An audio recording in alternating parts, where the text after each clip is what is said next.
Shirin himma da matasa shiri ne da muka kirkire shi domin zabarar da matasa kansu tashi tsaye wajen neman nasu na kansu.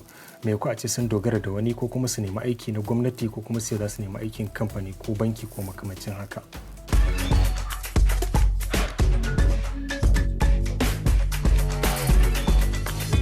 Iya tsawon wannan shekaru akwai rahotanni da dama da suka fice. Guda daga cikin su ne rahoton nan na wata matashiyar take aikin kafinta a Abuja, Najeriya.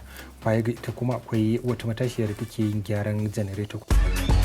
Da mun shekara muna gudanar da wannan shiri mun ɗan yi masa gyare-gyare yadda za mu ƙara inganta shi.